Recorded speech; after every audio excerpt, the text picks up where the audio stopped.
12.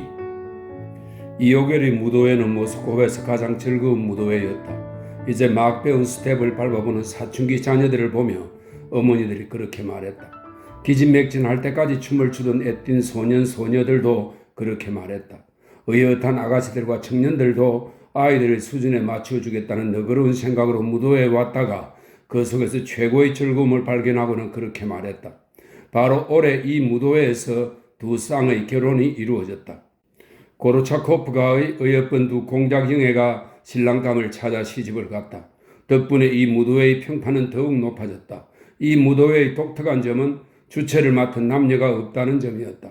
팔랑이는 깃털처럼 댄스 규칙에 따라 한 발을 뒤로 뺀 채 인사하며 모든 손님들에게 수업을 위한 표를 받는 선량한 이호결이 있을 뿐이었다. 또 처음으로 긴 드레스를 입어보는 13살에서 14살 소녀들의 바람대로 이 무도회에는 춤을 추고 흥겹게 놀려는 사람들만 온다는 점도 특별했다. 아주 간혹 예외가 있었지만 다들 예뻤고 혹은 그렇게 보였다. 모두 환희에 참 미소를 지었고 눈동자가 활활 타올랐다. 이따금 가장 뛰어난 여학생들이 쇼울 댄스까지 추었는데 그 중에서 가장 잘 추는 소녀는 우아함이 돋보이는 나타샤였다. 그러나 이번 마지막 무도회에서는 에코세즈와 앙글레즈 그리고 이제 막 유행하기 시작한 마주르카만 추었다. 이호결은 베즈오프 저택의 홀을 빌렸고 무도회는 다들 말하듯 매우 성공적이었다. 어여쁜 소녀들이 많았고 특히 로스토프가의 아가씨들이 아름다운 축에 속했다. 그 두 아가씨는 이날 저녁 매우 행복하고 즐거웠다. 돌로프의 청혼과 자신의 거절과 니콜라이와 나눈 고백으로 우쭐한 소냐는 집에 있을 때부터도 빙글빙글 돌며 하녀가 그녀의 따은 머리를 손질하게 두지 않았고 지금도 터질 듯한 기쁨으로 온통 빛났다. 나타샤도 처음으로 긴 드레스를 입고 진짜 무도회에 나온 것에 못지않게 우쭐해서 더더욱 행복해했다. 그들은 장밋빛 리본이 달린 하얀 모슬린 드레스를 입었다. 나타샤는 무도회에 들어선 순간부터 사랑에 빠졌다. 그녀는 특별히 어떤 한 사람이 아니라 모든 사람들에게 사랑을 느꼈다. 그녀가 쳐다보는 순간 눈에 들어오는 사람, 바로 그 사람에 대한 사랑에 빠졌다. 아, 너무 좋아.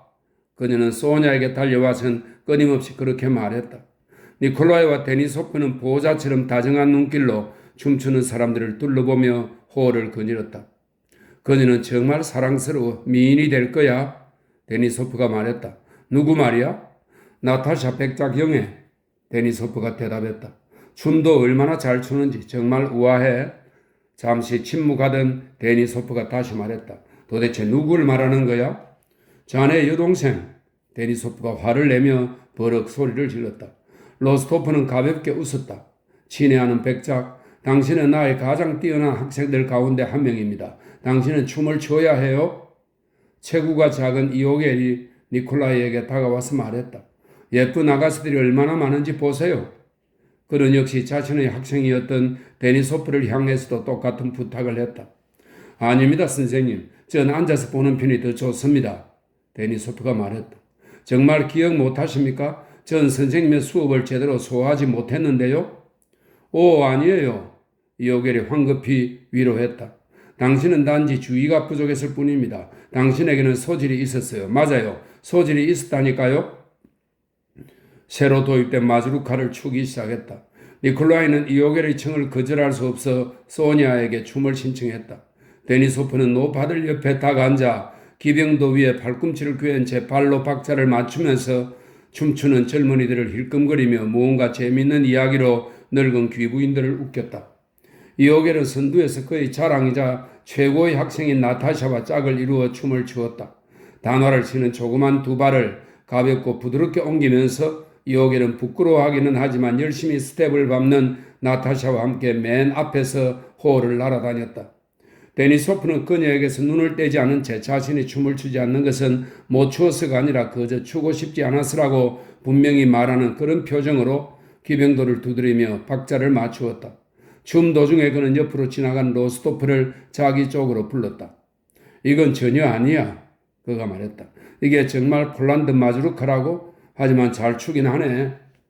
데니소프가 뛰어난 마주르카 솜씨로 폴란드에서조차도 명성을 떨친 사실을 알고 있던 로스토프는 나타샤에게 달려갔다. 가서 데니소프를 골라. 그럼 춤을 출 거야. 정말 굉장해? 그가 말했다. 다시 나타샤의 차례가 되자 그녀는 리본 달린 신발을 신은 발로 재빨리 걸음을 옮기며 혼자 호흡을 가로질러 데니소프가 앉은 항구석으로 수줍게 달려갔다. 그녀는 모두 자기를 쳐다보며 기다리는 것을 보았다.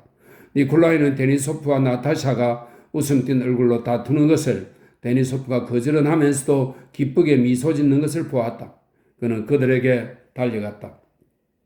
부탁이에요, 바실리 드미트리치. 나타샤가 말했다. 같이 가요, 제발. 아니, 무슨 당치도 않은 말을. 용서하십시오, 백작경에. 데니소프가 말했다. 이제 그만해, 바샤. 니콜라이가 끼어들었다. 고양이 바시카를 설득하는 것 같군. 데니소프가 익사를 떨며 말했다. 밤새 조를 거예요? 나타샤가 말했다. 요술쟁이 아가씨, 저를 마음대로 하십시오. 데니소프는 이렇게 말하고 기병도를 끌었다. 그리고 의자 뒤에서 나와서 파트너의 한 손을 꼭 잡고는 고개를 살짝 쳐들고 한 발을 뒤로 뺀 채 박자를 기다렸다. 말을 탈 때나 마주르카를 출 때만큼은 데니소프의 작은 키가 눈에 띄지 않았다. 그럴 때면 그가 스스로에 대해 느끼던 대로 멋진 청년으로 보였다. 기다리던 박자가 나오자 그는 의기양양하면서 익살스럽게 파트너를 옆으로 헐kit 쳐다보더니 느닷없이 한 발을 쿵 찍고 공처럼 탄력있게 바닥에서 튀어올랐다. 그러고는 파트너를 이끌면서 원을 그리며 날듯이 돌았다. 그는 한 발로 홀의 절반을 가로지르며 소리 없이 날아가더니 앞에 놓인 의자들을 보지 못한 듯 그쪽으로 곧장 질주했다. 그러다 갑자기 박차를 울리고 두 발을 벌리더니 뒤축을 딛고 잠깐 멈춰 섰다가 박차를 요란하게 울리며 두 발로 한 곳을 쿵 하고 구르고는 빠르게 빙글빙글 돌았다. 그런 다음 왼발로 오른발을 가볍게 치고 다시 원을 그리며 날아갔다. 나타샤는 그가 무엇을 하려는지 직감하고 어떻게 해야 하는지도 모른 채 그를 따르며 자신을 맡겼다. 그는 때론 오른손으로 때로는 왼손으로 그녀를 빙글빙글 돌렸다. 무릎을 꿇고 그녀를 자기 주위로 돌리고는 다시 벌떡 일어나 마치 숨도 안 쉬고 모든 방들을 지나 달려가기로 작정한 듯 맹렬하게 앞으로 돌진하기도 했다. 그리고는 갑자기 다시 멈추며 예기치 않은 새로운 동작을 선보이기도 했다. 그가 나타샤를 그녀의 의자 앞에서 잽싸게 돌린 후 박차를 울리며 허리 숙여 인사했을 때 그녀는 그에게 무릎을 굽혀 인사하는 것조차 할 수 없었다. 그녀는 마치 그를 알아보지 못하는 듯 미소를 머금은 얼굴에 당혹감을 드러내며 그를 응시했다. 이건 도대체 무슨 춤이에요? 그녀가 중얼거렸다. 이오겔이 이 마즈루카를 인정하지 않았음에도 다들 데니소프의 춤솜씨에 매혹되어 끊임없이 그에게 파트너가 되어달라고 청했다.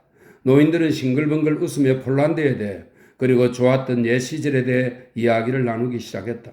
마즈루카를 추느라 얼굴이 새빨개진 데니소프는 손수건으로 땀을 닦으며 나타샤에게 딱 앉아서 무도회 내내 그녀의 곁을 떠나지 않았다. 13. 그 후로 이틀 동안 로스토프는 자기 집에서도 그의 집에서도 돌로프를 보지 못했다. 사흘째 되는 날 그는 돌로프로부터 쪽지를 받았다. 자네도 아는 이유로 더 이상 자네 집엔 가지 않을 작정이고 또 부대로 돌아갈 거라서 오늘 밤 친구들과 함께 송별회를 하려고 해. 영국 호텔로 와. 그날 밤 9시가 넘은 시각에 로스토프는 가족들과 데니소프와 함께 갔던 극장에서 나와 영국 클럽으로 갔다. 그는 돌로프가 잡아둔 호텔 특실로 즉시 안내되었다. 20명가량의 사람들이 탁자 주위에 북적이었고 돌로프는 탁자 앞 두 개의 양초 사이에 앉아 있었다. 탁자 위에는 금화와 지폐가 놓여 있고 돌로프는 카드를 돌리는 중이었다. 청혼과 소니아의 거절 이후 아직 만난 적이 없어서 니콜라이는 그와 얼굴을 마주할 생각에 거북함을 느꼈다. 밝고 차가운 돌로프의 시선이 마치 오래전부터 그를 기다렸다는 듯 문가에서 로스토프를 맞았다. 오랜만이군, 그가 말했다. 와줘서 고마워. 이것만 금방 다 돌릴게. 인류식가가 합창단을 끌고 올 거야. 자네 집에 갔었어. 로스토프가 얼굴을 붉히며 말했다. 돌로프는 아무런 대꾸도 하지 않았다. 돈 걸어도 돼, 그가 말했다. 순간 로스토프는 언젠가 돌로프와 나눈 기이한 대화를 떠올렸다. 바보들이나 운에 걸고 도박을 하는 거야. 그때 돌로프는 그렇게 말했다. 아니면 나와 카드를 하는 게 두려운가? 돌로프는 마치 로스토프의 생각을 들여다보기라도 한 듯 이렇게 말하고 씩 웃었다. 로스토프는 그 미소를 통해 그의 내면 상태를 알아챘다. 클럽 만찬 때 그리고 일상생활에 염증이 난 듯 무엇든 색다른, 대부분은 잔혹한 행동으로 그것에서 벗어날 필요를 느낄 때 대체로 그가 보여준 마음 상태였다. 로스토프는 거북해졌다. 그는 머릿속으로 돌로프의 말에 대꾸할 농담을 궁리했지만 찾지 못하고 있었다. 그러나 로스토프가 미처 적절한 농담을 찾아내기 전에 돌로프가 그의 얼굴을 똑바로 쳐다보며 모두에게 들리도록 천천히 띄엄띄엄 말했다. 기억하나? 자네에게 도박에 대해 말한 적이 있지. 운을 걸고 도박을 하는 자는 바보라고. 도박은 확실성을 요구해. 하지만 난 그걸 한번 시험해 보고 싶어.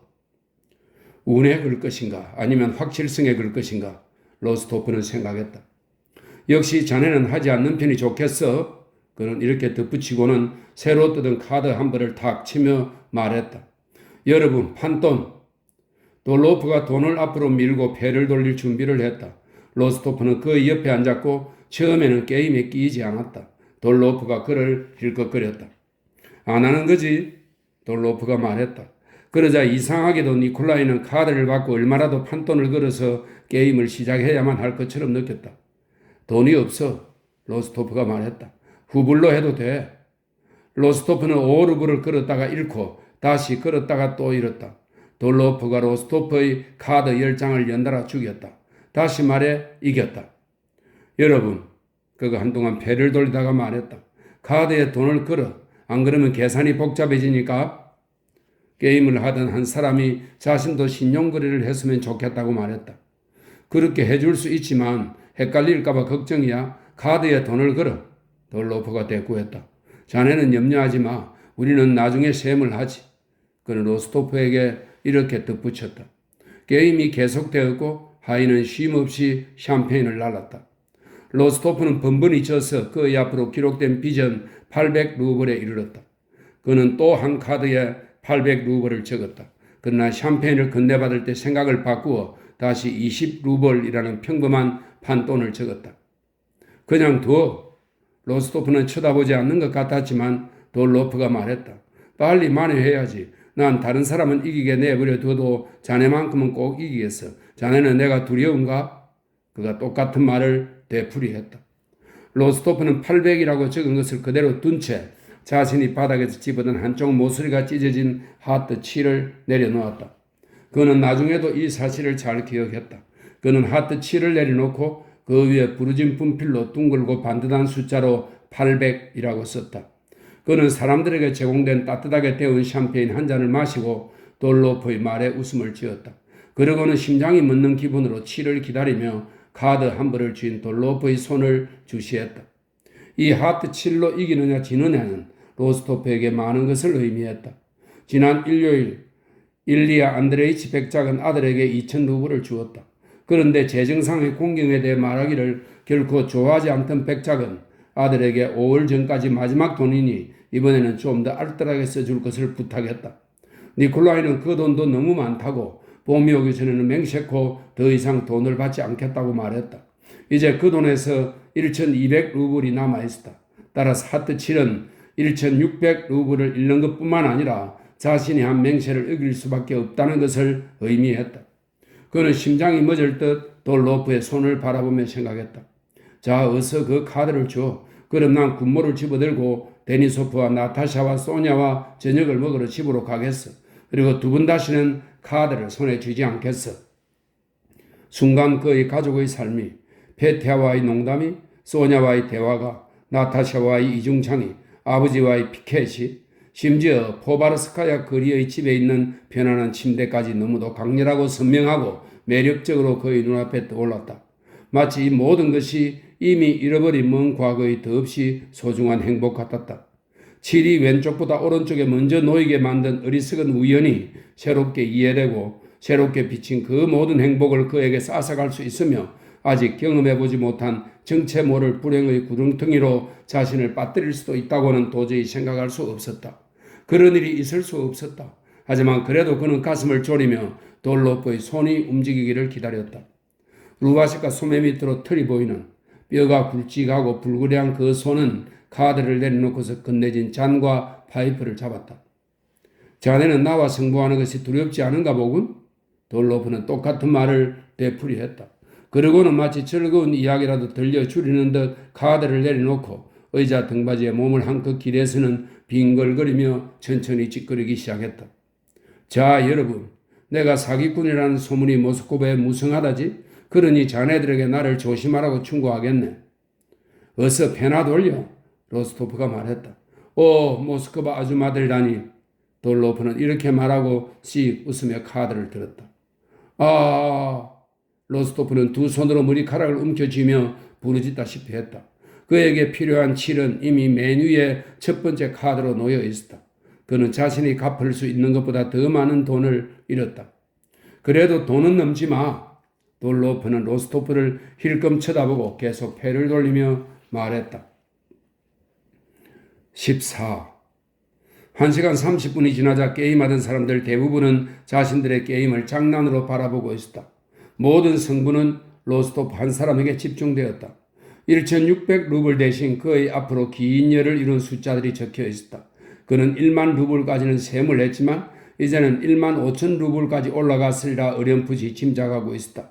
사실 기록된 숫자는 이미 2만 루블을 넘었었다. 돌로프는 더 이상 이야기를 듣지도 하지도 않았다.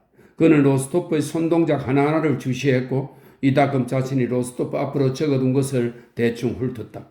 그는 그 기록이 4만 3천으로 늘어날 때까지 게임을 계속하기로 결심했다.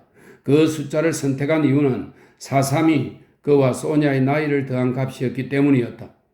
로스토프는 두 손으로 머리를 받친 채 무언가가 빽빽하게 적히고 술이 쏟아지고 카드가 온통 흐트러진 탁자 앞에 앉아 있었다. 괴로운 인상 하나가 그를 떠나지 않았다. 루바시카 소매 밑으로 털이 보이는 뼈가 굵직하고 불그레한 그 손, 그가 사랑하고 정오한 그 손이 그를 움켜쥐고 있었다. 600 루블, 에이스, 모스리, 9. 이런 돈을 되찾는 건 불가능해. 집에 있었다면 얼마나 즐거울까. 쟤에게 판돈 2배. 이럴 리가 없어. 돌로프는 도대체 무엇 때문에 나한테 이런 짓을 할까? 로스토프는 이런 생각을 하며 기억을 되새겨보았다. 때때로 그는 많은 돈을 걸었다. 하지만 돌로프는 그 패를 누르기를 거절하고 판돈을 지정해 주었다. 니콜라이는 그의 말에 따랐다. 그리고는 암슈테튼 다리 위 전장에서 기도한 것처럼 하나님에게 기도하기도 하고 탁자 아래 구겨진 카드 더미에서 그의 손에 들어오는 첫 카드, 그 카드가 자신을 구해줄 것이라고 상상하기도 하고 자신의 상의에 장식줄이 몇 개인지 세어서 그와 똑같은 숫자의 카드에 지금까지 이런 돈 전부를 걸어보려고도 했다. 도움을 구하며 다른 도박꾼들을 둘러보기도 했고 이제는 싸늘한 돌로프의 얼굴을 쳐다보며 그의 내면에서 무슨 일이 벌어지고 있는지 간파하려고 애쓰기도 했다. 내가 날린 그 돈이 나에게 무엇을 의미하는지 그도 잘 알 텐데 그는 속으로 말했다. 그가 나의 파멸을 바랄 리는 없잖아. 그는 나의 친구였어. 나는 정말 그를 사랑했는데. 하지만 그의 잘못도 아니지. 운이 좋아서 그런 것인데 그가 뭘 어쩌겠어. 내 잘못도 아니야. 그는 속으로 혼자 말을 했다. 난 나쁜 짓을 하지 않았어. 내가 누굴 죽이고 모욕하고 악을 바란 적이 있었던가? 이런 끔찍한 불행은 도대체 무엇 때문일까? 그리고 언제 시작된 걸까? 아주 조금 전만 해도 100 루블을 따서 엄마의 명명의를 위해 작은 귀중한 귀중품 함을 사가지고 집에 가겠다는 생각을 하며 이 탁자에 다가왔을 때 난 얼마나 행복했던가. 얼마나 자유롭고 즐거웠던가. 난 그때 내가 얼마나 행복한지 몰랐어. 도대체 그것은 언제 끝났으며 이 새로운 끔찍한 상태는 언제 시작된 것일까? 이 변화의 표지는 무엇이었을까? 난 이 자리에 이 탁자에 줄곧 똑같이 앉아서 똑같이 카드를 짚고 내놓으며 저 뼈대 굵은 민첩한 두 손을 바라보고 있었어. 도대체 이게 언제 일어났으며 또 무슨 일이 벌어진 것일까? 난 건강하고 튼튼해. 난 여전히 똑같고 여전히 똑같은 자리에 있다. 아니야, 이럴 리 없어. 틀림없이 이 모두가 별일 아닌 것으로 끝날 거야. 방이 덥지도 않은데 그는 벌겋게 상기된 채 땀에 푹 젖어 있었다. 특히 침착하게 보이려는 무기력한 바람 때문에 그의 얼굴은 끔찍하고 가련했다. 기록된 액수가 4만 3천이라는 숙명의 숫자에 다다랐다. 로스토프가 이번 판에서는 방금 그가 빌린 3천 루블부터 시작해 4분의 1씩 판돈이 올라가기로 되어 있던 카드를 준비했을 때 돌로프가 카드 한 벌을 탁 치고는 옆으로 밀쳐놓더니 분필을 쥐고 특유의 정확하고 굳센 필체로 분필을 부러뜨려가며 로스토프 앞으로 기록된 액수의 총액을 빠르게 계산하기 시작했다. 밤참이다. 밤참 먹을 시간이야. 와, 집시들이 왔어. 정말로 머리카락이 검은 남자들과 여자들이 집시 특유의 억양으로 대화를 나누며 추운 바깥에서 들어오고 있었다. 니콜라이는 모든 것이 끝났음을 깨달았다. 그러나 그는 태연한 목소리로 말했다. 어때? 더하지 않겠어? 나한테 좋은 패가 들어왔는데? 마치 자신은 무엇보다 성부 자체의 즐거움에 관심이 있다는 투였다. 다 끝났어. 난 파멸이야. 그는 생각했다. 이마에 총알 한 발. 이제 남은 건 그것뿐이야. 그는 쾌활한 목소리로 말했다. 한 판 더 하지? 좋아. 합산을 꺼낸 돌로프가 대답했다. 좋아. 21루블 걸지. 그는 43,000루블을 초과한 21이라는 숫자를 가리키며 말하고는 카드 한 번을 들고 패를 돌릴 준비를 했다. 로스토프는 접은 모퉁이를 순순히 피우고 준비한 6,000 대신 21을 공들여 썼다. 난 어떻게 되든 상관없어. 그가 말했다. 자네가 이 10을 죽일지 나에게 패를 내줄지 그것에 관심이 있을 뿐이야. 돌로프는 진지하게 패를 돌리기 시작했다. 그 순간 손가락이 짧고 루바시카 소매 밑으로 털이 보이는 자신을 움켜쥔 그 불그레한 손을 로스토프는 얼마나 정오했던가. 10이 나왔다. 나한테 43,000루블의 빚을 졌군요, 백작. 돌로프가 말하고는 기지개를 켜며 탁자 앞에서 일어섰다. 하지만 피곤하군. 너무 오래 앉아 있었어. 그가 말했다. 그래, 나도 피곤하네. 로스토프가 말했다. 돌로프는 로스토프가 농담하는 것이 부적절한 행동임을 상기시키려는 듯 그의 말을 가로막았다. 돈은 언제 받을 수 있을까요, 백작? 로스토프는 얼굴을 확 붉히며 돌로프를 다른 방으로 불렀다. 갑자기 그 돈을 다 갚을 수는 없어. 자네 엄도 받겠지? 그가 말했다. 들어봐, 로스토프. 돌로프가 환한 미소와 함께 니콜라이의 눈을 보며 말했다. 자네도 이런 속담 알지? 애정운이 좋은 자는 카드운이 나쁘다. 자네 사촌 누이는 자네에게 푹 빠져 있더군? 난 알아. 내가 이런 인간의 소나기에 잡혀 있다고 느끼는 건 끔찍하구나. 로스토프는 생각했다. 로스토프는 또박 빚을 알리는 것이 아버지와 어머니에게 어떤 충격을 안겨줄지 잘 알았다. 이 모든 것에서 벗어나면 얼마나 행복할지도 알았다. 그리고 돌로프가 자기 힘으로 그를 이 수치와 비애에서 벗어나게 해줄 수 있다는 것을 뻔히 알면서도 쥐를 희롱하는 고양이처럼 여전히 그를 농락하고 싶어 한다는 것을 알았다. 자네 사촌 누이는 돌로프가 계속 말하려 했지만 니콜라이가 가로막았다. 내 사촌 누이는 이 일과 아무 상관없어. 그러니 그녀에 대해서는 아무 말도 하지 마. 그는 격분하여 소리쳤다. 그럼 돈은 언제 받을 수 있을까? 돌로프가 물었다. 내일. 로스토프는 이렇게 내뱉고 방에서 나가버렸다. 15. 내일이라고 말하면서 체면을 차리는 것은 어렵지 않았다.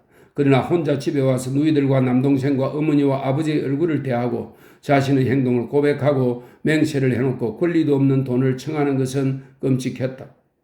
집에서는 사람들이 아직 잠자리에 들지 않았다. 로스토프가의 젊은이들은 극장에서 돌아와 밤참을 먹고 클라비코드 옆에 앉아 있었다. 니콜라이가 홀에 들어서자마자 이 겨울 그들의 집을 지배한 사랑이 넘치는 시적인 분위기가 그를 사로잡았다. 이제 그 분위기는 돌로프의 청혼과 이오겔의 무도회 이후 내후가 내리기 전의 대기처럼 소냐와 나타샤 위에 더욱 짙게 드리워진 듯 보였다. 극장에 입고 갔던 하늘색 드레스 차림의 소냐와 나타샤는 어여쁘고 스스로들 그것을 아는 행복한 모습으로 생글생글 웃으며 클라비코드 옆에 서 있었다. 베라는 응접실에서 신신과 체스를 두고 있었다. 노백작 부인은 아들과 남편을 기다리며 그들의 집에서 사는 늙은 귀족 부인과 카드 점을 치는 중이었다. 데니소프는 머리카락을 헝클어뜨린 채 눈을 반짝반짝 빛내면서 조그만 한쪽 발을 뒤로 빼고 클라비코드 앞에 앉아 짧은 손가락으로 금반을 치며 화음을 넣었다. 그리고 눈을 치뜨면서 특유의 작고 갈라진 그러나 진실한 노래로 자신이 지은 시 마법의 여인을 노래했다. 그는 그 시에 곡을 붙이려 애쓰고 있었다. 마법의 여인이여 말하라. 어떤 힘이 나를 버려진 선율로 이끄는가? 그대는 어떤 불길을 심장에 던졌는가?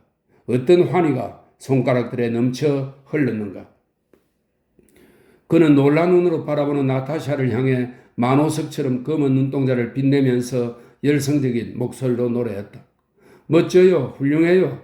나타샤가 외쳤다. 한 소절 더요. 그녀는 니콜라이를 알아채지 못한 채 말했다. 저 사람들은 늘 똑같군. 니콜라이는 베라와 어머니와 노부인이 있는 응접실을 흘낏 쳐다보며 생각했다. 아, 니콜렌카도 왔네. 나타샤가 그에게 달려갔다. 아버지 집에 계셔? 그가 물었다. 오빠가 와서 얼마나 기쁜지 몰라. 나타샤가 그의 질문에 대답하지 않고 말했다. 우리 너무 즐거워. 바실리 드미트리치가 나를 위해 하루 더 머물 거야. 알고 있었어? 아니요. 아빠는 아직 오시지 않았어요. 소냐가 말했다. 코코 왔구나 얘야. 내게 오너라. 응접실에서 백작 부인의 목소리가 들렸다. 니콜라이는 어머니에게 다가가 손에 입을 맞추고는 말없이 그녀의 탁자에 다가앉아 카드를 늘어놓는 그녀의 두 손을 바라보았다. 홀에는 웃음소리와 나타샤를 설득하는 유쾌한 목소리들이 계속 들려왔다. 자, 좋아요, 좋아. 데니소프가 외쳤다. 이제 어떤 핑계도 안 됩니다. 당신이 베네치아의 뱃노래를 부를 차례라고요. 부탁합니다. 백작 부인이 말없는 아들을 돌아보았다. 무슨 일 있니? 어머니가 니콜라이에게 물었다. 아, 아무 일 없어요. 그는 늘 똑같은 질문이 성가시다는 듯 말했다. 아버지는 곧 오세요? 그럴 거야. 우리 집 사람들은 항상 똑같아. 그들은 아무것도 몰라. 난 어디로 가야 하나? 니콜라이는 이렇게 생각하며 다시 클라비코드가 있는 홀로 향했다. 소냐는 클라비코드 앞에 앉아서 데니소프가 특히 좋아하는 베네치아의 뱃노래 전주곡을 연주했다. 나타샤는 노래 부를 준비를 하고 있었다. 데니소프는 황홀한 눈으로 그녀를 바라보았다. 니콜라이는 방 안을 이리저리 오가기 시작했다. 도대체 왜 저 아이에게 노래를 시키는 거지? 저 애가 뭘 부를 줄 안다고? 여기에도 재미있는 일이라고는 하나도 없군. 니콜라이는 생각했다. 소냐가 전주곡의 첫 화음을 잡았다.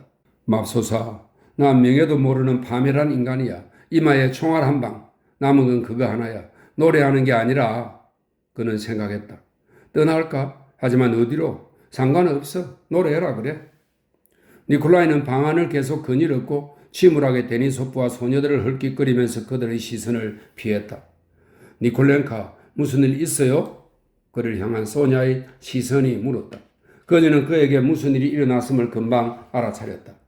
니콜라이는 그녀에게서 얼굴을 돌렸다. 나타샤도 특유의 예민함으로 한순간에 오빠의 상태를 알아차렸다. 하지만 그 순간 너무 즐거워서 비애와 우울과 비랑과는 너무도 멀리 떨어져 있어서 젊은 사람들이 종종 그러듯 일부러 스스로를 속였다.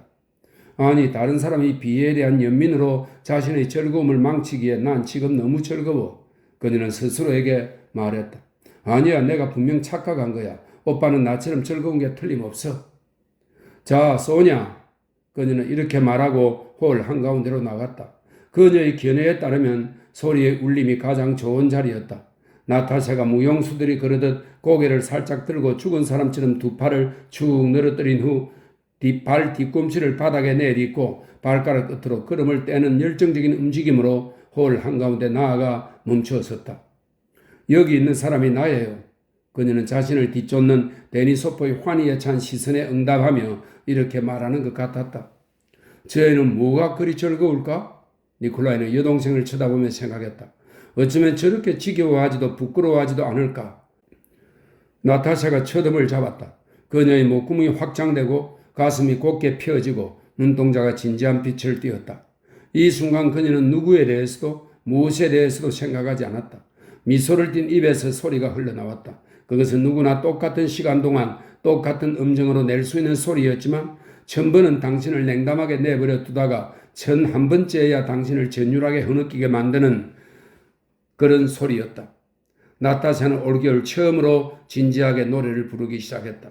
데니소프가 그녀의 노래에 열광하고 있었기 때문이었다. 그녀는 이제 어린아이처럼 부르지 않았다. 예전에 아이같이 우스꽝스럽게 애쓰던 모습은 그녀의 노래에서 더 이상 느껴지지 않았다. 그러나 노래를 아는 평자들이 그녀의 노래를 듣고 다들 말하듯 그녀는 노래를 잘하지 못했다.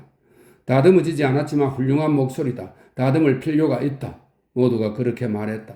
하지만 그들이 이렇게 말하는 것은 대개 그녀의 목소리가 멈추고 나서 한참이 지난 후였다. 호흡이 불안정하고 선율도 불안정한 이 다듬어지지 않은 목소리가 울리는 동안에는 전문 평자들조차 아무 말 하지 않고 그저 다듬어지지 않은 그 목소리를 즐기며 한 번 더 듣고 싶어 할 뿐이었다.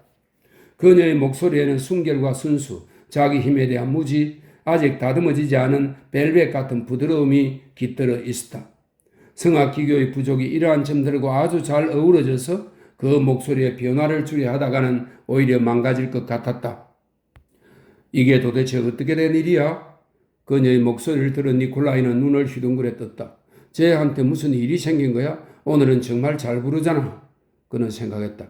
불현듯 그에게는 온 세상이 다음 악절에 대한 기대에 집중한 것 같았고 세상의 모든 것이 삼박자로 나뉜 것 같았다.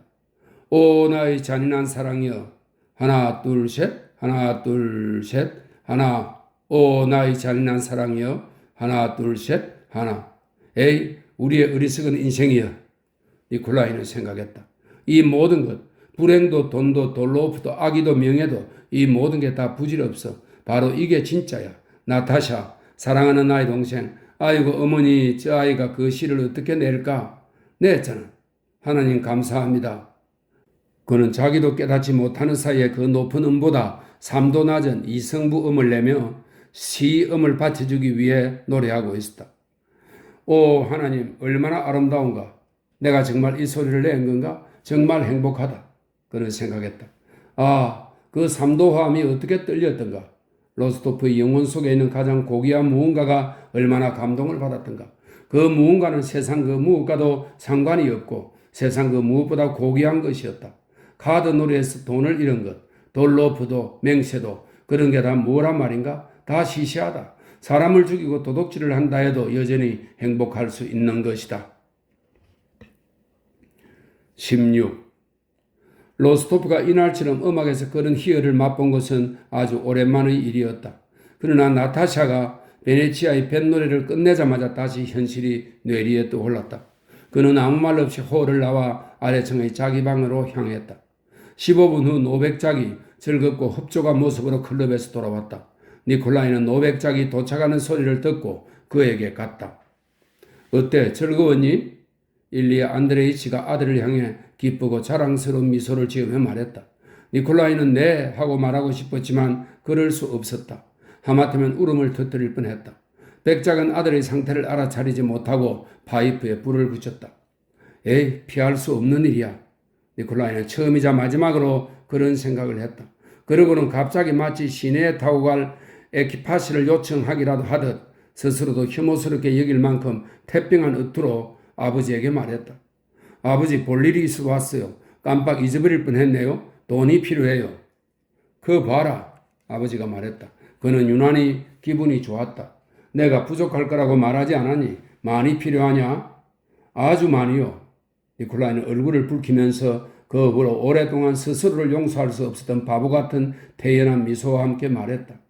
도박에서 돈을 약간, 아니 많이, 아주 많이 잃었어요. 43,000이요. 뭐? 누구에게? 농담이지. 노인들이 얼굴을 붉힐 때 그러듯이 백작은 갑자기 뇌졸중을 일으킨 것처럼 목과 목덜미를 새빨갛게 물들이며 외쳤다. 내일 갚겠다고 약속했어요. 니콜라이가 말했다. 이런 노백작은 두 팔을 벌리며 말하고는 힘없이 소파에 주저앉았다. 어쩌겠어요. 이런 일은 누구에게나 있지 않나요? 영혼 속에서는 스스로를 평생 죄를 씻을 수 없는 쓸모없고 비열한 놈이라고 여기면서도 아들은 건방지고 대담한 의수로 말했다. 그는 무릎을 꿇은 채 아버지의 손에 입을 맞추고 용서를 구하고 싶었을 것이다. 하지만 그는 무심하고 심지어 무례한 의투로 그런 일은 누구에게나 일어난다고 말했다. 아들에게서 이런 말을 듣자 일리아 안드레이치 백작은 눈을 떨구고 무언가를 찾는 듯 허둥대기 시작했다. 그래, 그렇지. 그는 말했다. 힘들 거야. 그 돈을 구하기 힘들 것 같아 걱정이구나. 누구에게나 있는 일이지. 그래, 누구에게나 있는 일이야. 그리고 백작은 아들의 얼굴을 힐끔 쳐다보고 방을 나서려 했다. 니콜라이는 반격할 준비를 하고 있었지만 이런 것은 결코 예상하지 못했다. 아버지, 아버지. 그는 흐느끼며 뒤에서 아버지를 향해 외쳤다. 저를 용서해 주세요. 그러고는 아버지의 손을 와락 잡아 입술에 꼭 대며 울음을 터뜨렸다. 아버지와 아들이 상의하는 동안 어머니에게는 딸과 못지않게 중요한 해명이 벌어지고 있었다. 나타샤가 흥분해서 어머니에게 달려왔다. 엄마, 그 사람이 나한테 했어요. 뭘 해? 했어요. 청혼을 했어요. 엄마. 그녀가 외쳤다. 백작 부인은 귀를 의심했다. 데니소프가 청혼을 했다. 누구에게? 얼마 전까지 인형을 가지고 놀았고 지금도 수업을 받고 있는 이 조그마한 여자아이 나타샤에게 한 것이다. 나타샤, 그만, 바보 같은 소리. 그녀는 여전히 그 말이 농담이기를 바라며 말했다. 아이, 바보 같은 소리라뇨. 사실이라고요. 나타샤가 화를 내며 말했다. 어떻게 해야 하는지 여쭈어보러 온 거예요. 그런데 엄마는 바보 같은 소리라고 하시니 백작 부인은 어깨를 어쓱했다. 무슈 데니소프가 너한테 청혼한 게 사실이라면 우습긴 하다만 그 사람에게 바보라고 말해 주어라. 그걸로 충분해. 아니에요. 그 사람은 바보가 아니라고요. 나타샤는 모욕감을 느끼며 진지하게 말했다. 그럼 넌 어떻게 하고 싶어? 너희는 요즘 다들 사랑에 빠진 모양이구나. 그래, 사랑하면 결혼하렴. 백작 부인이 환한 표정으로 웃으며 말했다. 하나님께서 함께 하시길. 아니요, 엄마. 난 그 사람을 사랑하지 않아요. 그 사람을 사랑하지 않는 게 분명해요. 그럼 사랑하지 않는다고 그에게 말해. 엄마, 화나셨어요? 화내지 마세요, 엄마. 도대체 내가 뭘 잘못했다고요? 아니다. 그래, 어떻게 할 거니, 얘야? 원한다면 내가 가서 그에게 말해주마.